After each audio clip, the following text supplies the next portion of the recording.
마가복음 2장 19절 말씀부터 제가 봉독해 드리겠습니다. 내가 하나님은 한 분이신 줄을 믿느냐? 잘 아는도다. 귀신들도 믿고 떠느니라. 아하, 허탄한 사람아, 행함이 없는 믿음이 헛것인 줄 알고자 하느냐? 우리 조상 아브라함이 그 아들 이삭을 제단에 드릴 때에 행함으로 의롭다 하심을 받은 것이 아니냐?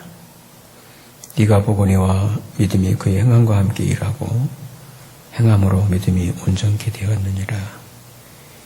이에 경에 이른바 아브라함이 하나님을 믿으니 이것을 의로 여기셨다는 말씀이 응하였고 그는 하나님의 벗이라 칭함을 받았나니 이로 보건대 사람이 행함으로 의롭다 하심을 받고 믿음으로만 아니니라. 또 이와 같이 기생 라합이 사자를 대접하여 다른 길로 나가게 할 때에 행함으로 의롭다 하심을 받은 것이 아니냐? 우리 함께 26절을 읽겠습니다. 영혼 없는 몸이 죽은 것 같이. 아멘. 기도드리시겠습니다.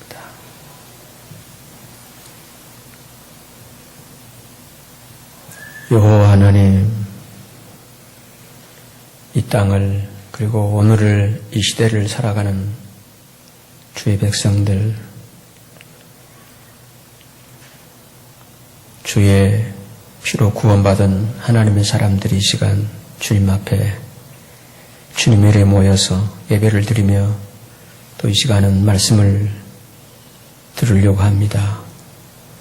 주님, 우리에게 들을 수 있는 말씀을 주옵소서.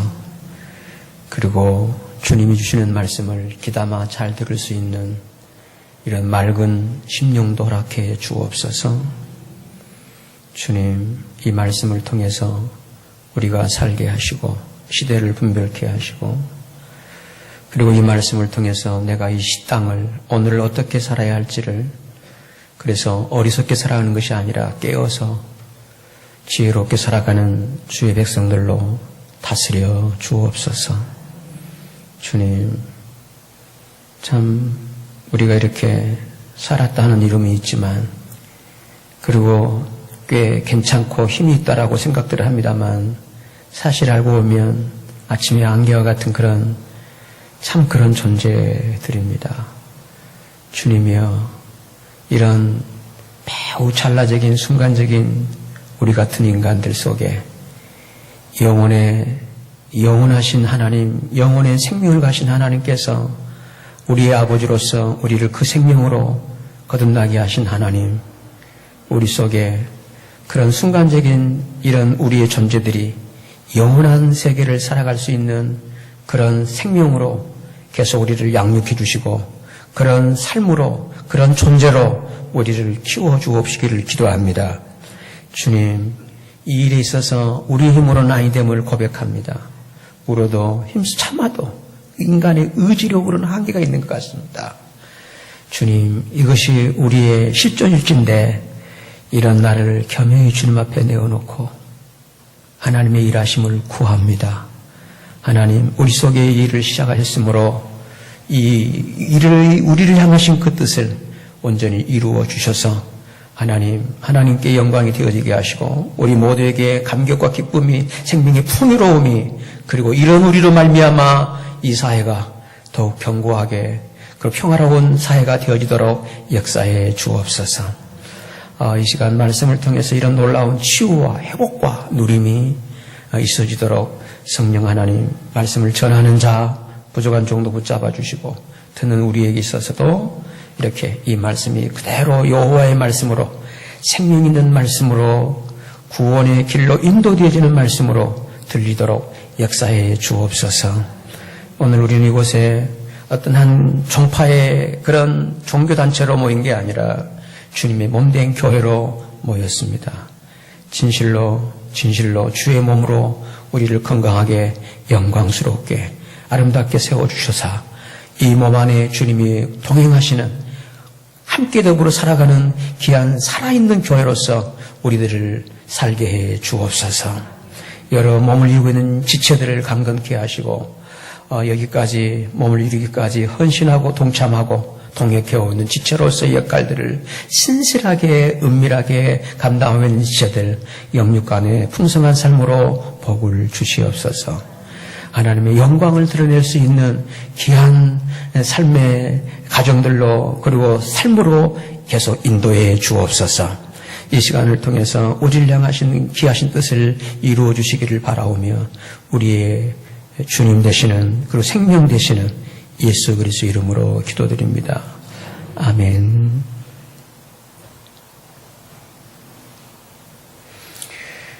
오늘 또 우리와 함께 하시는 우리 주님의 은혜와 평강이 여러분과 함께 하시기를 바랍니다.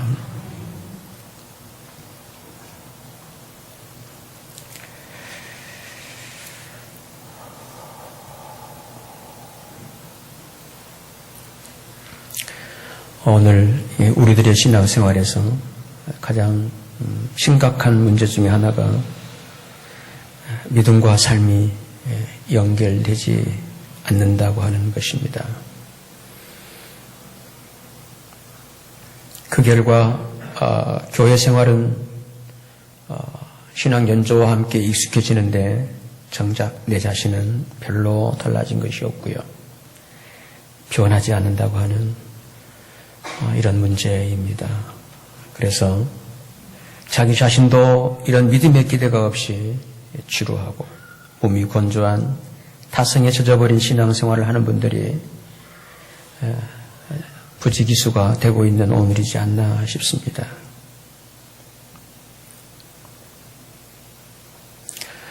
우리의 예수 그리스도를 믿는 신앙생활이 이렇게 되어지는 원인 중에 하나가 이 믿음을 강조한 결과 행함은 따로 있는 것처럼 믿음과 이 행함이 이원론적으로 분리되었기 때문이지 않나 싶습니다. 믿음 따로 행함 따로.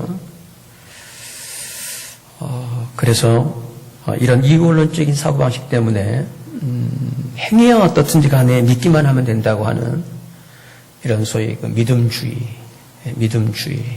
요즘 신조어예요, 이 용어가.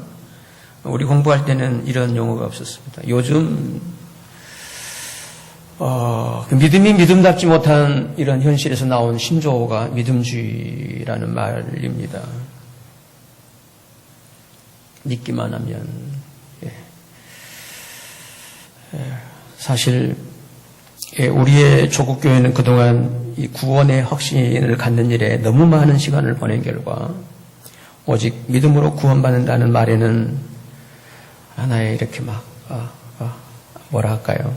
막 이렇게 다 이렇게 이런 말에는 뭐 유감없이 그대로 동의하고 아멘하면서도 이 행함이 없는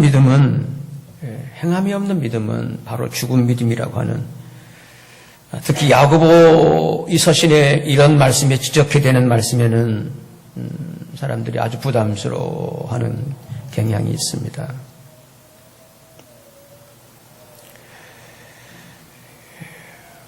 그렇다면 성도 여러분, 믿음으로 구원받는다고 할 때의 그 믿음은 도대체 무엇이겠습니까? 오늘 성경은 바로 그 믿음으로 구원받게 되는, 우리의 구원은 우리의 행위에 있지 않고 믿음에 있다는 것은 진리입니다. 왜 행위에 있지 않느냐? 구원받지 못한 인간들은 죄와 허물로 이미 죽어있는 존재이기 때문에, 소위 육적인 존재이기 때문에 그 안에서 일어나는 일이 무슨 행위의 결과이겠냐는 거죠. 마치 예수님께서 하신 말씀처럼 육으로 난 것은 육인데 육적인 존재가 행한들 무슨 선함이 있겠냐는 거예요. 그래서 성경에서는 우리 인간의 구원은 행위가 아니라 믿음이다, 이런 강조를 하고 있습니다. 따라서 오직 믿음으로 구원받는다고 할 때의 그 믿음은 도대체 어떤 믿음이겠느냐 하는 것, 이 부분에 있어서는 사실 우리의 조국교회가 새롭게 지금 조명을 하고 있고요. 상당히 이제 균형 잡힌, 예전에는 그 믿음주의에 의한 그 믿음으로 치우쳐버린 그런 경향이 없지 않아 있었다면 지금은 이제 그 믿음이 어떤 믿음이냐, 이 믿음의 본질에도 고민하고 자각하고 고민을 하고 있는 시대 현실이 요즘입니다. 왜 그러냐? 믿음의 결과들이 너무나 이렇게 오늘의 우리 조국교회의 현실이 되어버린 결과, 그것은 어떤 이렇게 우리와 별다른 어떤 공동체가 아니라 오늘 내남할 것 우리의 문제가 되고 있기 때문에 요즘에 있어서 이제 바로 구원받는다는, 믿음으로 구원받는다는 바로 그 믿음은 어떤 믿음이냐 하는 것이 요즘 많이 조국교회에서 고민하고 있는 부분입니다. 이렇게 우선 좀 이해를 구하기 위해서 오늘 메시지를 전하게 된 그 배경은 상당히 오래된 메시지입니다. 잘 준비된 메시지.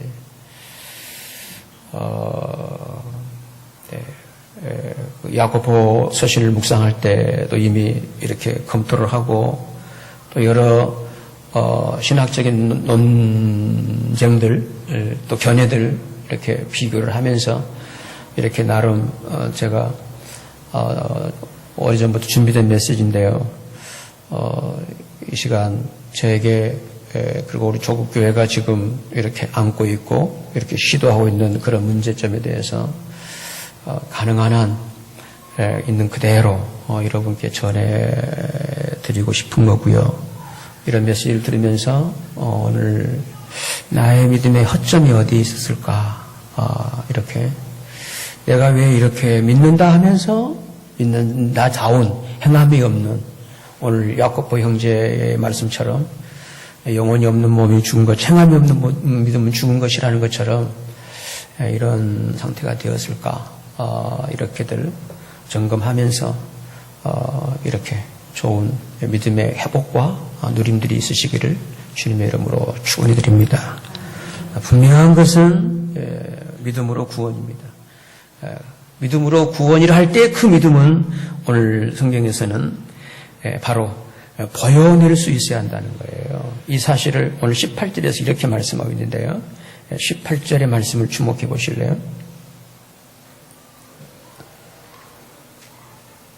혹이 가로되 너는 믿음이 있고 나는 행함이 있으니 행함이 없는 내 믿음을 내게 보이라. 나는 뭘로써요? 행함으로 뭘요? 내 믿음을 내게 보일 것이다. 그러므로 믿음은 반드시 행함으로 보여내져야 한다고 하는 것입니다. 보여내져야 한다는 겁니다. 믿음은 관념도 아니고 어떤 사상도 아니에요. 교리도 아니라는 거예요. 우리는 그걸 교리적으로 그냥 딱 공식적으로 받아들여서 믿는다. 이렇게 성교단체의 몇 가지 원리, 몇 가지 그 원리 이렇게 됐구나 이런 것이 아니라, 물론 그거 틀린 건 아니에요. 그걸 그대로 믿는다면 그 공식을 받아들였기 때문에 믿음이 아니라, 그걸 믿는다면 반드시 내가 그 믿음대로 살아내는 삶이 있게 된다고 하는 것입니다. 그래서 이처럼 믿음으로 구원받는다고 하는 그 믿음은 반드시 보여내는 것이 있어야 한다는 것입니다. 보여내는 것이 있어야 한다는 것입니다. 그 보여내는 것을 가장 먼저 확인하는 분은 가족이겠죠. 가족입니다. 따라서 가족에게 믿음이 인정받지 못하고 있다면 깊이 생각하셔야 합니다.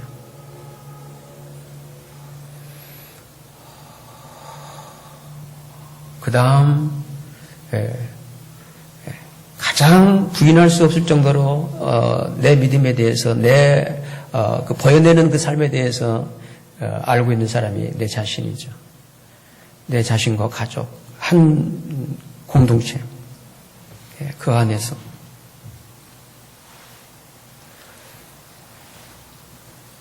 그런데 이 믿음에 의해서 보여내는 소위 행함, 이것은 하루아침에 되지 않는 것만은 여러분 무슨 전제로 깔고 우리 말씀을 진도를 나갑시다.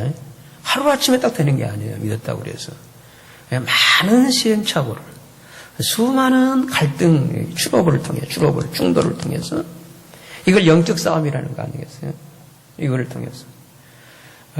나도 내가 속상해서 포기하고 싶죠. 그런데 포기가 되지 않고 또 이어지고 사라지고 있는 것은 우리 속에 그 일을 시작하신 분이 주님이시기 때문입니다.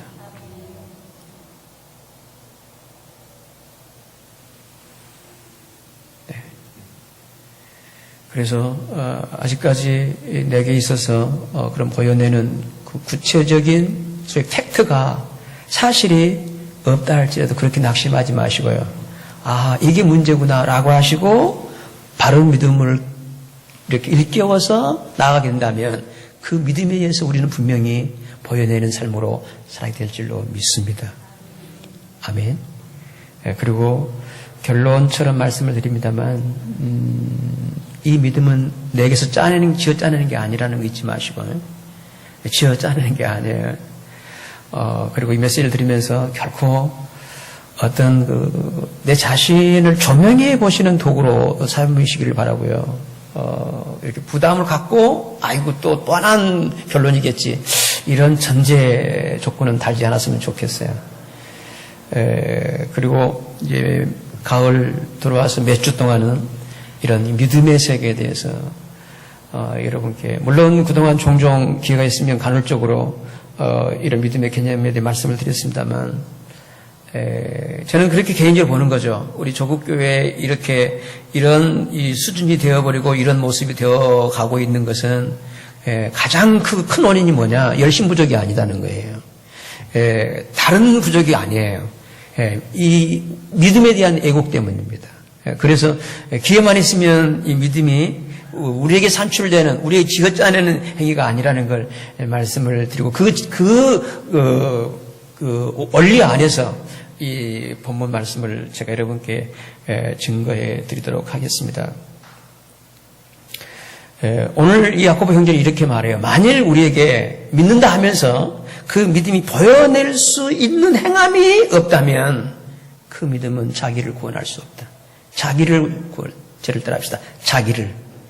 중요한 것은 믿음은 우선 자기가 구원되어지는 것입니다.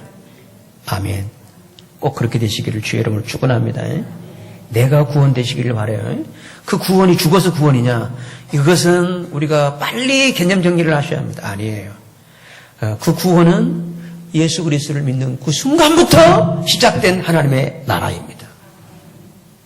그러게 하나님의 나라는 죽은 다음에 시작된 나라가 아니라 예수 그리스도를 믿고 구원받은 그때부터 시작되는 나라가 하나님의 나라입니다.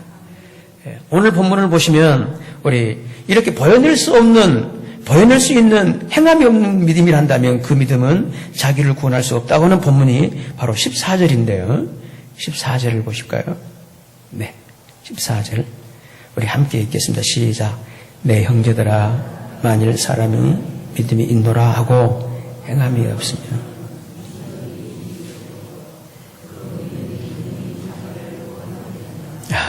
그죠? 자기도 구원되지 않는 믿음을 누구한테 얘기하겠어요? 그죠? 예. 믿음의 유익이 없어져 버린다.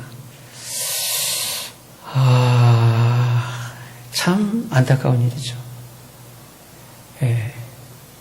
믿음의 유익이 없어져 버린다. 믿음이 주는 게 얼마나 놀라운 것인데요. 이것은 믿음으로 사는 자만이 경험하고 누리는 삶이에요. 자기도 구원하지 못하는 그 믿음, 그래도 이렇게 해서 믿는 무리 속에서 믿는 생활을 하고 있는 이유가 글쎄요, 거기까지 제가 표현하기는 좀 그렇네요. 각자의 생각이 다르실 텐데 그건 여러분 개인에게 맡길게요. 따라서 이렇게 보여낼 수 없는 믿음이라 한다면 오늘 야고보 형제는 그렇게 말씀하는 거예요. 그 자체가 죽은 것이다. 그게 17절에 나와 있는 말씀인데요. 제가 또 읽을게요. 17절입니다. 이와 같이 행함이 없는 믿음은 그 자체가 뭐죠? 죽은 것이다. 행함이 없는 믿음. 그래서 사실 오늘 설교의 그 주제 테마에서 성숙한 믿음 그렇게 완곡하게 표현했습니다만 조금 리얼하게 표현한다면 행함이 없는 믿음과 행함이 있는 믿음. 그렇게 그게 중심입니다. 믿음은 행함이 한다. 이거는 아주 믿음 따로 행함 따로 이거는 너무 잘못된 부분이라는 거예요. 믿음은 행함입니다. 행함은 믿음에 의해서 이루어지는 당연한 삶입니다. 아멘. 그럼 행함이 없다면 뭔가요? 믿음이 아니라고 보셔야 돼요. 물론 이게 충격이거나 이게 참 혼란스럽겠지만 일단은 그렇게 점검을 하셔야 돼요. 아하, 아니구나. 그럼 믿음으로 나아가시면 되는 것입니다. 따라서 이 시간 그런 성숙한 믿음, 온전한 믿음으로 회복되어지는 은혜가 있게 되시기를 주님의 이름으로 축원해 드립니다. 결국에 따라서 이렇게 행함이 없는 믿음은 오늘 야곱 형제는 더 좀 강조해서 말씀하고 있는데요. 결국은 헛된 것이 되어버린다라는 게 20절의 말씀인데요. 20절 본문을 보시겠습니까? 20절입니다. 아하, 어떤 사람이라고요? 허탄한 사람아. 행함이 없는 믿음이 뭐라고요? 헛것인 줄 알고자 하는 헛것이다. 여기 헛것이라는 것은 원문 뜻에 보면 텅 비어버렸다. 공허하다. 공허하다. 공허하다. 바꾸기 얘기해서 온전한 믿음 안에, 온전한 성숙한 믿음 안에 있으면 늘 세상 보이는 것으로 채워지는 게 아니라 이런 영적인 은혜로 늘 충만한, 가득 찬 이런 삶을 누리게 될 줄로 믿습니다. 늘 만족하고요. 얼마나 행복하겠어요, 여러분. 공허하지 않은데. 여러분, 오늘 현대인들의 가장 치명적인 그 문제가 뭔 줄 아세요? 공허함이래요. 많이들 갖고 있잖아요. 알고 있고. 그런데도 안 채워진다는 거예요. 공허하다는 거예요. 그게 헛된 거예요. 헛된 거예요. 헛된 인생들을. 우리 사회가 농경 사회에서 산업화 사회로 왔잖아요. 정보화 사회로 왔고, 앞으로는 뭔가요? 그 로버트 시대인가요? 그런 시대로 갑니다만, 이런 이 시대의 변화를 거치면서 중요한 것들을 너무 많이 놓쳐버린 거죠. 그런데 오늘 주 안에 믿음으로 사는 사람들은 이런 세상을 따라가는 게 아니라 주님을 따라서 믿음으로 사는 사람들인 줄 믿습니다. 그러므로 세상이 놓치고 있는 것, 우리는 거기에 휘말릴 수가 없는 거죠.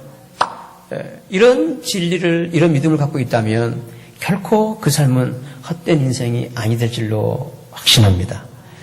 모쪼록 저나 여러분 모두가 그렇잖아요. 인생을 살아왔는데 마지막 너는 아니다. 내가 믿고 있는 게 전혀 아니네요. 그때의 이 자괴감, 이 절망감, 이거 얼마나 무섭겠습니까?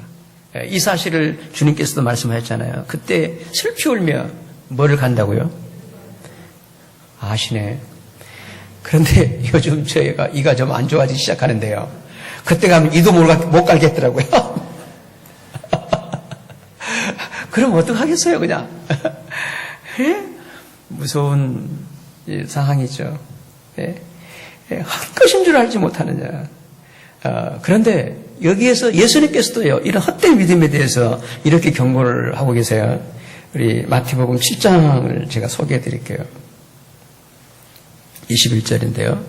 나더러 주여 주 하는 자마다 천국에 다 들어갈 것이 아니요 다만 하늘에 계신 내 아버지의 뜻대로 어떻게 해요? 행하는 자라야. 주님이 하신 말씀이에요. 천국에, 우리는 천국 들어가는 게 뭘로 들어가죠? 오직 믿음으로 이렇게 보고 있는 거예요. 틀린 말은 아닙니다. 맞는 얘기인데, 근데 주님은 정작 뭐라고 말씀하느냐? 행하는 자라야. 따라서 믿음으로 천국 들어간다는 그 믿음은 행함이 있는 삶인 것입니다. 아멘? 그 행함은 내게서 지어짜는 행함이 아니에요. 믿음에 의해서 저절로 이루어지는 삶인 것입니다. 따라서 사랑하는 성도 여러분, 주님이 천국에 들어가는 문제에 있어서 믿음으로라는 언급을 하지 않고 행하는 자가 들어간다고 하는 이 사실을 유념하셔야 돼요. 그동안 우리 조국교회는 이런 말씀들을 외면해버린 거죠. 그래서 이신득이라고 하는 그 교리를 계속 옹호하고 그리고 주입시키기 위해서 이런 말씀들을 강조를 하지 않은 거예요. 따라서 주님이 이렇게 말씀하십니다. 22절에 그날에 어떤 사람이? 많은 사람. 이게 중요한 문제예요. 그러니까 오늘 이 시대에서, 오늘 이 조국교회 현실에서 이런 진리를 깨우침 받고, 이게 성숙한 믿음, 온전한 믿음이구나. 이걸 깨닫고 바로 성숙한, 온전하게 믿는 이런 성도의 삶을 살아간다는 거, 이거 참 어쩌면 좁은 길일 수 있겠다. 따라서 대부분의 많은 처치맨들, 이런 경우, 주님이 예고하신 것처럼, 경고하고 있는 것처럼, 이런, 소위 스피릿, 이런 구조 속에서 믿을 수 있지 않겠나. 그날에 많은 사람이 주님한테 나더러 이르되, 주여, 주여. 우리가 주님의 이름으로 무슨 노릇을 해요? 선지자 노릇. 오늘 저 같은 목사의 역할을.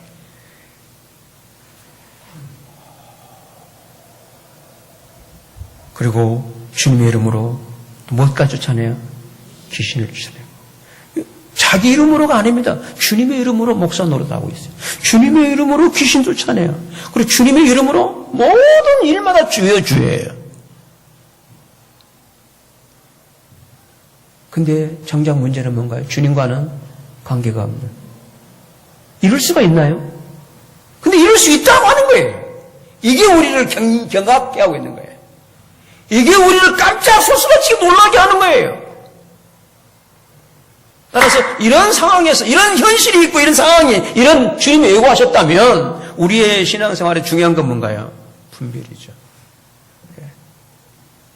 열심히 믿느냐? 라보다도 어떤 믿음이 바른 믿음이다. 저는 이렇게 강조하고 싶습니다. 바른 믿음. 아멘.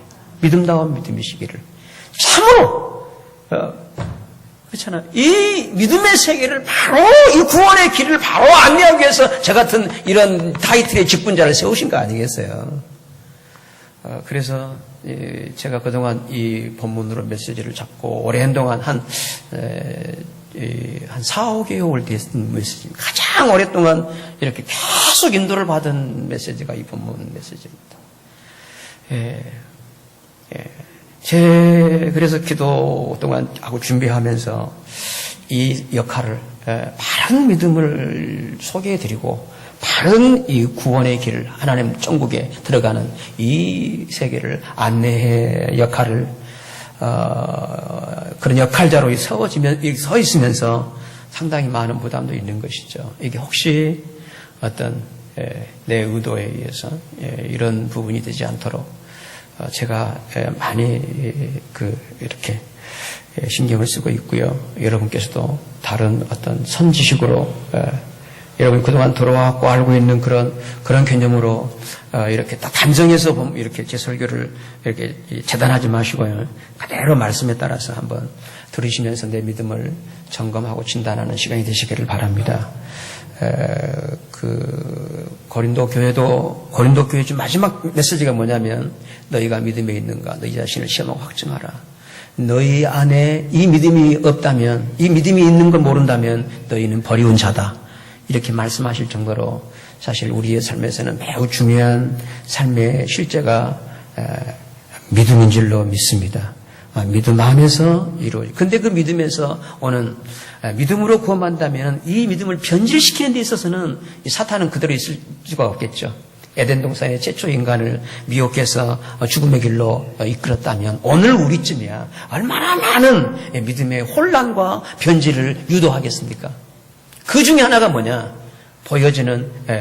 똑같은 보여지는 건데, 근데 이들의 보여지는 건 다 주님의 이름을 이용해서 나를 드러내는 거라는 거죠. 주님의 이름으로 선지자 노릇을 하고, 주님의 이름으로 귀신을 쫓아내고, 주님의 이름으로 무슨 권능을요? 많은 권능을, 숫자를 다 세웠겠죠. 무슨 권능, 무슨 방언도 했다, 애언도 했다, 병도 고쳤다, 뭐 했다, 누구를 했는데, 누가 나았다. 그러니까 기억하고 있잖아요. 예? 진실로 믿음 안에서 행하는 행위는 주체가 내가 아닌 주님이기 때문에 나는 없어지고 주님만 증거되어지고 하나님께만 영광이 되어질 줄로 믿습니다. 그런데 이건 벌써 어떤 믿음이냐? 주님을 이용하는 믿음이죠. 주님의 이름으로 주여 주여. 주님의 이름을 부르면 좋다니까. 주님의 이름으로 귀신 나간다고 하니까. 그래서 이용하는 거예요. 정작 이 주님의 말씀을 내 삶에 연결하는 적용은 없는 거죠. 말씀 따로 믿음 따로죠. 네, 말씀 따로 나 따로. 아주 오늘 우리의 믿음의 삶은 따로가 아니라 주님 안에서 살아가는, 함께 살아가는 삶인 줄로 믿습니다. 주님 안에서 내가 아닌 그 주님으로 살아가는 삶. 그런데 이 불법을 행하는 이들 23절 말씀 보실까요? 그때 내가 저에게 밝히 말하되 내가 너희를 도무지 알지 못하니 뭘 행하는 자들아? 불법을. 불법이라는 것은 주님을 다 이용의 도구로 사용해버린 거죠. 안타까운 일이에요. 나의 출세를 위해서, 나의 성공 축복을 위해서, 저희 기복신앙이라잖아요. 나의 뭘 위해서, 능하신 하나님의 힘을 이용해서 자기 것을 이루어내버리는 선지자 노릇 귀하잖아요. 목사, 사역자로서.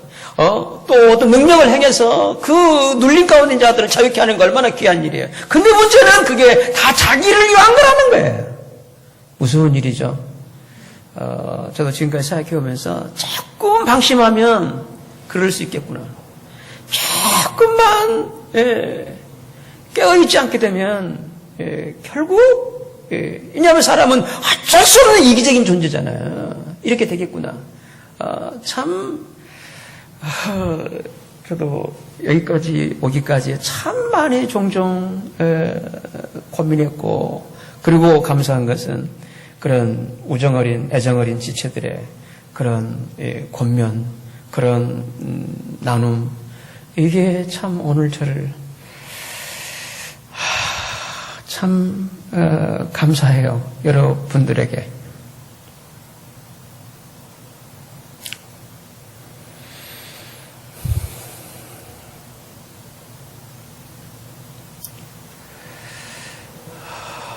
보여내는 삶이 없는 이런 믿음은요, 결국 이렇게 불법을 행하는 자, 내게 떠나가라. 이게 주님의 경고입니다. 그런데 더 무서운 것은 이런 믿음은 귀신들도 믿고 있는 믿음이라는 거예요. 귀신 믿음이라는 거, 이런 믿음은. 행하면 보여내는 게 없다면. 이렇게 주여주여만 하고 있고, 뭐 없어요. 변화되는 게 없어요. 여전히 그대로네요. 이건 아니지 않나 얘기지.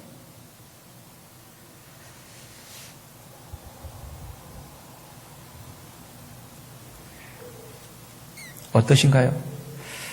참으로 어떠신가요? 내가 예수 그리스도를 믿고 있다면 내 기질이, 내 본성이, 내 어떤 그런 것들이 다스림을 받고 계시나요?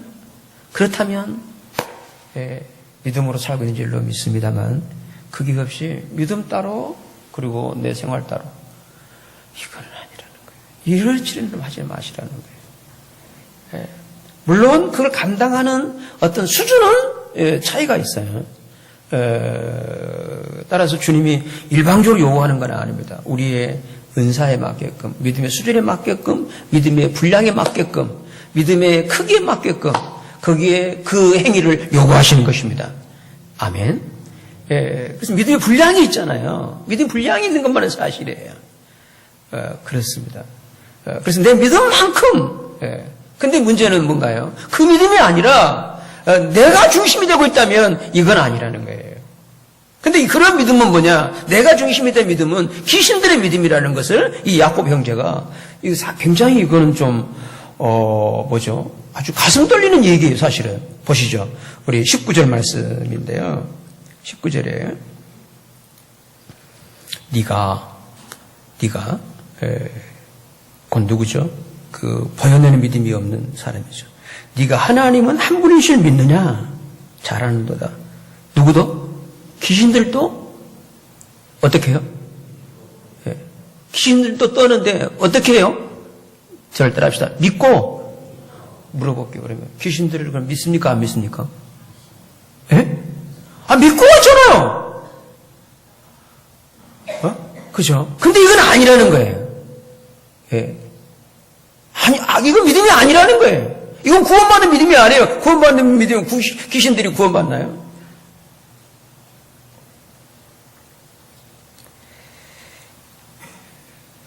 그러므로 성도 여러분, 이 귀신의 믿음, 이 귀신의 믿음이 어떤 믿음이냐면 귀신처럼 믿는 믿음인 것입니다. 귀신처럼 믿어버려요. 이런 믿음은 우선 떨면서 믿습니다. 믿고 떨어요. 하나님을 알아요. 두려움을 알아요. 믿고 떠는 거예요. 떤다는 것은 흔들리는 것을 말합니다. 요즘 며칠 사이에 얼마 동안 많이 흔들림 받으셨죠? 살 수 있을까요? 우리가 이렇게 살아간다는 게 이렇게 그대로 있다는 게 흔들리지 않는다는 게 얼마나 귀한 은혜인가요? 이게 조금만 흔들려 버려도요. 그냥 세상에 돌도 안 된 제 손주가요. 마지막 5.8인가요? 그 순간 흔들 때요. 이 창문을 보면서 그러더래요.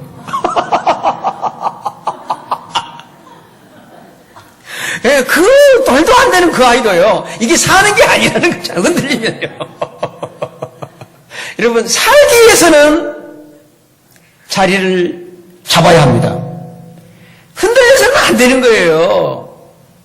따라서 이 귀신적인 믿음, 귀신에게 미혹된 믿음은요. 믿음은 자리를 잡는 실제입니다. 내가 예수를 믿는다라고 한다면 주님이 나의 삶의 거처라는 것입니다. 나의 삶의 반석이라는 겁니다. 나의 삶의 요새라는 것입니다. 나의 거점이라는 거예요. 그래서 믿음이라는 용어를 쓸 때는요, 에이스라는 말을 써요. 헬라 말로. 그거는 그 포지션을 말하는 거예요. 그 안에, 딱 그 안에, 아멘. 이게 내 삶이구나. 내 구원이구나. 나의 그 포지션, 나의 자리구나. 믿음은 자리를 잡는 것입니다. 내 자리를 찾는 것입니다. 아멘. 여러분, 그 자리를 찾으셨어요? 내가 사는 자리, 내가 영생하는 자리, 내가 살아야 할 자리를 주님 안에서 발견케 되시기를 바랍니다.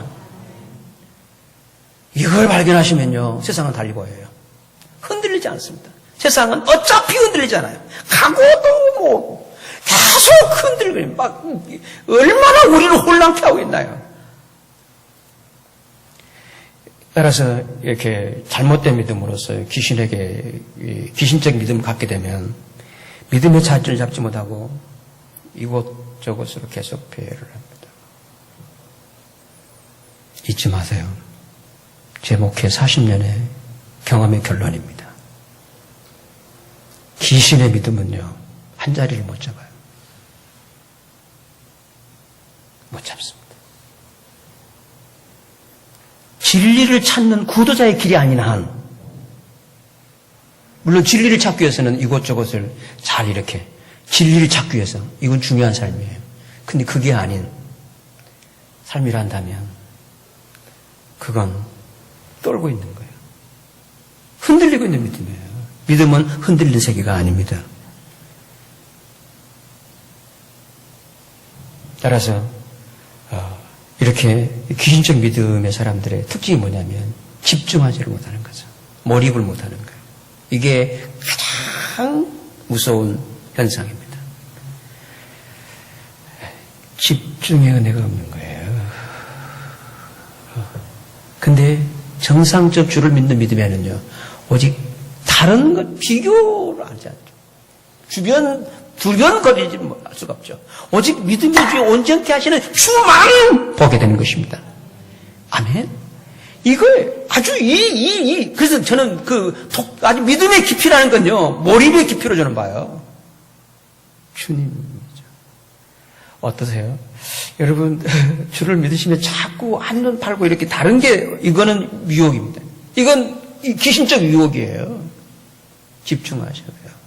한눈물을 마셔야죠. 그잖아요. 이렇게 심었으면 열매를 보셔야죠. 열매를 보기 전에 캐내버리면 언제 열매를 맺겠어요?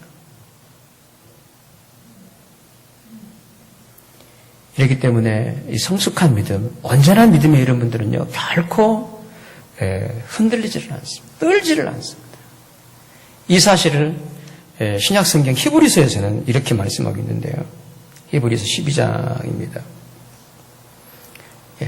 제가 읽어드릴게요. 26절에 신의 산에서 하나님의 음성은 온 땅을 어떻게 해요? 뒤흔들었어요. 그리고 하나님께서는 다음번에는 내가 땅뿐 아니라 어디까지도? 하늘까지도 흔들어버리겠다. 흔들어버리는 이유가 뭔가요? 27절에 그 이유가 뭔가요? 그거는 견고한 토대에 의한, 이 견고한 토대가 뭔지 아세요? 흔들 수 없는, 진동치 못할 나라라고 그래요. 여러분 가지고 있는 성경에는 진동치 못할 그 나라를 위해서예요. 하나님의 나라는 결코 그 어느 무엇도 흔들 수 없는, 진동할 수 없는, 어떤 진도 없는 영원한 안전한 초소입니다. 만일에 영원한 나라에 지진이 있으면 어떻게 되나요? 하나님 나라는 결코 흔들 수 없는 견고한 토대 외에는 다 하나님께서 어떻게 해요? 흔들어 버려서 결코 흔들리지 않는 것만을 남기시겠다고 하는 뜻이라는 거예요. 그런데 28절입니다. 우리는 아무도 어떻게 해요? 흔들 수 없는 나라를 받게 되었으니 그러므로 사랑하는 성도 여러분, 감사를 드리십시다. 아멘. 믿음 안에, 주 안에 있는 나에게, 그래서 주 안에 있는 나에게 끝난 거 아니에요. 딴 흔들림이 있을 수 있겠냐는 거예요. 아멘. 흔들린다면 우리는 반드시 어디로 가야 됩니까? 우리의 그 피난처는요, 주님이세요. 지진 설계를 한들, 저는 그게 여러분, 흔들리도록 염려하지. 이 건물은 지진 설계를 한 건물입니다. 예, 이제 전도지대 그렇게 써야 되겠어. 지진 설계를. 아니, 그렇다고 안전하겠냐는 거예요. 예. 어느 분이 그러더라고요. 지진이 세게 나면 컨테이너 하나를 구입하고 거리 들어가라는 거예요. 거기에 무너지는 게 없으니까 불러만 가지.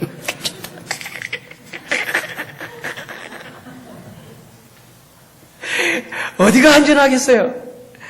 여러분, 주님만이 우리의 영원한 반석이십니다.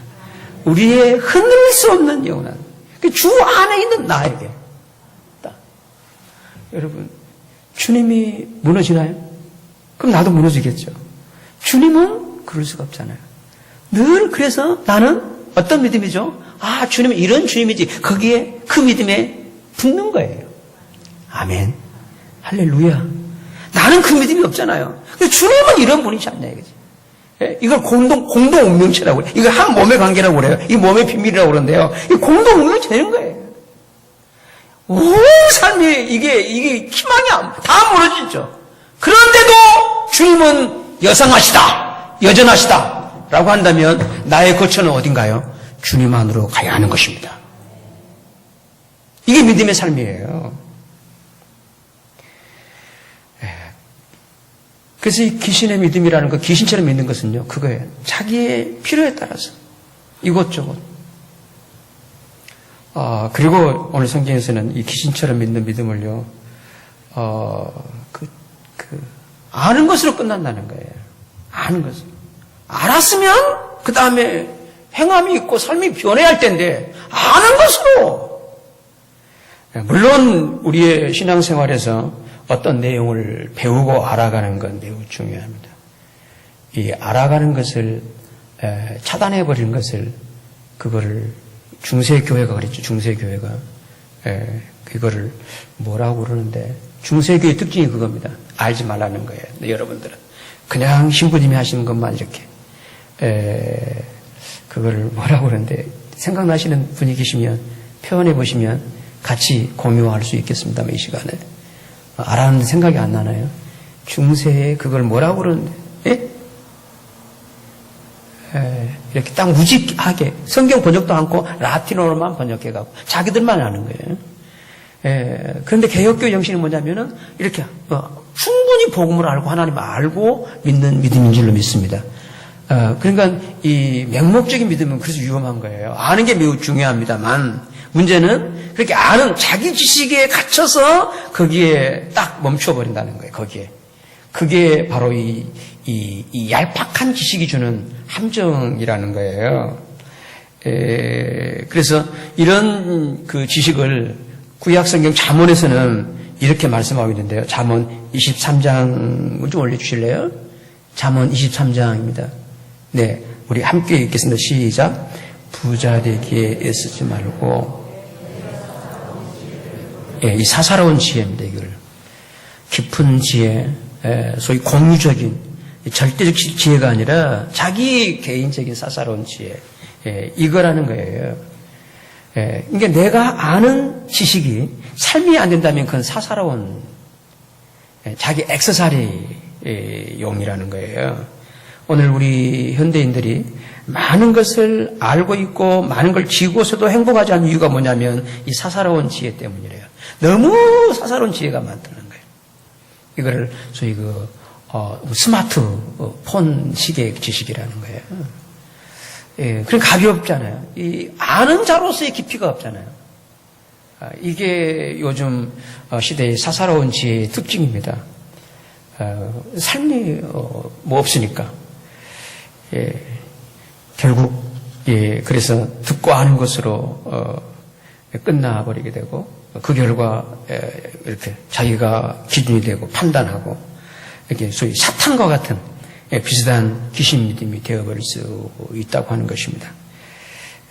따라서 요즘 우리에게 가장 큰 위험은요, 이런 사사로운 지식만 늘어나면서 또 그렇게 아는 게 있으니까 많아지는 게 이게 자꾸 아는 체를 하는 거예요. 아는 척을 하는 거예요. 아는 척을 하는 거예요. 이게 아주 우리 행복 지수를 깨뜨리고 있다고 하는 것입니다. 이것은 마치 예수님 당시에 그 입만 무성한 삶은 없으면서 그 행함은 없으면서 자기 변화는 없으면서 말만 아는 것으로 말만 많아지는 입만 무성한 무화과나무가 되어지고 있지 않나 싶어요. 사실 이 나무 잎과 사람 잎은 깊은 연관성이 있습니다. 하여 이 바른 믿음으로 살아가는 사람은 말이 무거워지겠죠. 입이 무거워지는 것이죠. 반면 말이 많게 되면 행함이 약해질 개연성이 높습니다. 왜냐하면 말이 많을수록 그 힘이 이 잎으로 가기 때문입니다. 그래서 입만 무성해져 버리는 것이죠. 따라서 신앙생활에서 살아내는 삶이 없게 되면 거기에서 계속 추구할 삶이 뭐냐면은 잠잠함이에요. 잠잠함. 그걸 침묵이라는 거예요. 이게 바로 초대교회에서부터 쭉 중세까지 교회를 지탱했던 그 영성, 침묵의 영성입니다. 여러분, 내가 내 신앙에서 이 신앙의 그 어떤 그 본질만큼 어떤 실제 변화가 없다면 다른 걸 추구하지 마십시오. 침묵을 생각하셔야 돼요. 침묵의 영성을 추구하셔야 돼요. 그리고 하나님께서는 당신이 사랑하는 사람들에게 이렇게 말할 수 없는 상황으로 내 삶을 이끌 수도 있습니다.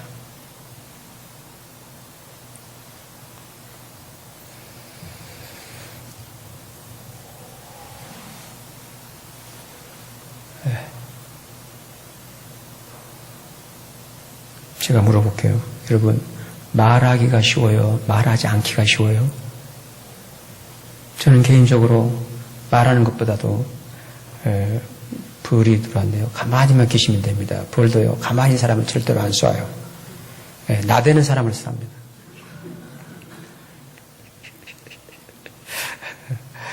침묵의 영성은 그거예요. 잠잠해지는 거예요. 나대지 않는 거예요. 물론 그럴 만한 은사가 있다면 괜찮죠. 덕이 되니까 주변 지체들에게. 그게 아니란다면 가만히 있는 거예요. 그게 아름다운 덕이에요. 저는 개인적으로 말하기보다 말하지 않는 거. 이게 굉장한, 저는 대부분 이해하고 들으시지만은 이런 공개적인 메시지 전달하는 시간 외에는 거의 침묵으로 일관하려고 그래요. 이건 중요하게 제게 주님께서 요구하는 삶이에요. 따라서 이 야고보 형제는 이렇게 행함이 없이 말만 하는 것을 아주 무섭게 경고를 했고 그리고 그게 지난 2주 동안 3장에서 하신 말씀이 그런 내용이었습니다. 그렇다면 이제 결론으로 말씀을 마무리 짓겠습니다. 이제 우리는 어떻게 믿어야 되겠습니까? 온전한 믿음, 성숙한 믿음을 위해서 어떤 믿음의 삶을 살아야 되겠습니까?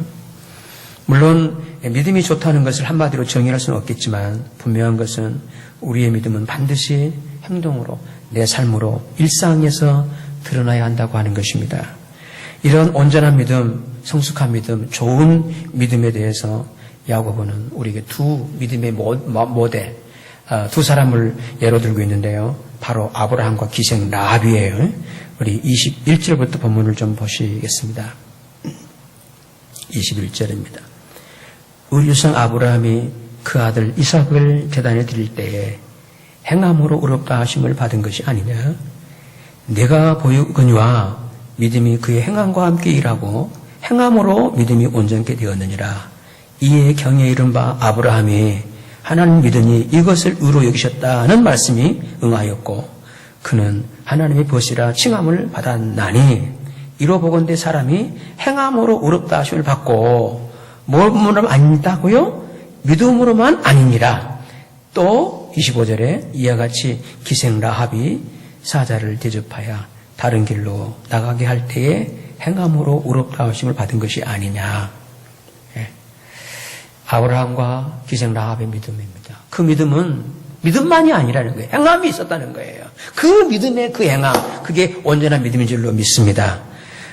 그런데 로마서의 바울은 믿음을 강조하고 있어요. 그리고 본서의 야고보는 행함을 강조하는데요. 그러면 이 믿음과 행함은 어떤 상관관계가 있겠습니까? 바울의 믿음은 우리의 그 뿌리 부분, 생명의 뿌리 부분을 언급하고 있지 않나 싶고요. 야고보의 행함은 이 생명 있는 자의 열매 부분을 언급하고 있지 않나 싶습니다.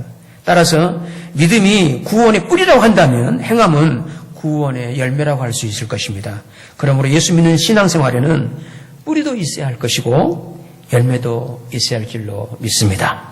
뿌리 믿음입니다. 열매 행함인 것입니다.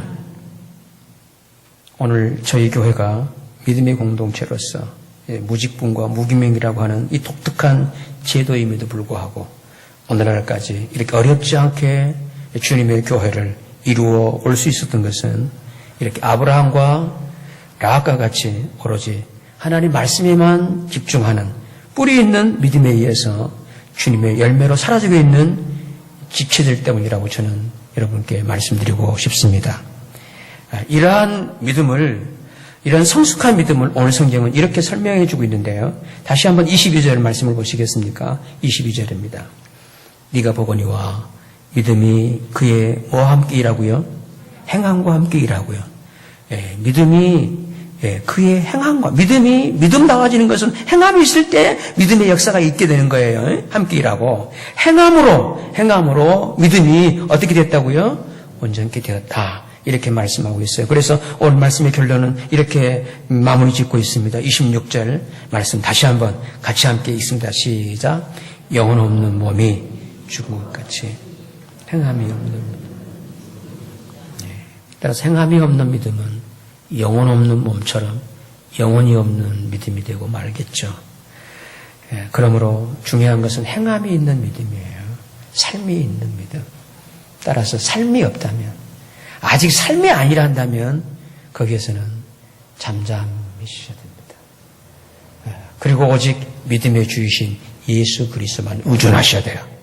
결코 그 어떤 것도, 뭐 신앙의 어떤 직분도, 뭐 연조도, 뭐 어떤 체험도 의존하시면 안 됩니다. 그러면 몰입이 안 되는 거예요. 몰입이 안 되는 것은 일단은 방해입니다. 유혹입니다. 혼란을 주는 건 미혹이에요. 이 귀신에 주는 이 미혹을 조심하셔서 오직 믿음의 주이신 예수 그리스도께 집중하셔서 그렇게 되어지면 내게 산출되는 믿음이 아닌, 내가 쥐어짜는 믿음이 아닌 주님을 아는 것만큼, 주님을 누리는 것만큼 그 믿음을 알고 살게 될 줄로 믿습니다. 따라서 이 믿음의 본질에 대해서는 앞으로 계속 더 깊이 있게 여러분께 말씀을 드리겠는데요. 결론적으로 한마디 말씀드린다면, 그러면 믿음은 나의 결과물이 아니라 주님에 의해서 주어지는 하나님의 선물입니다. 이 선물을 받은 자의 삶은 반드시 변화를 하게 되어 있습니다. 하나님의 자녀라고 하는 새로운 피조물로서의 자기 변화가 이 가을에도 풍성하게 결실하는 이런 은혜가 있게 되시기를 주님의 이름으로 축원합니다. 기도하시겠습니다.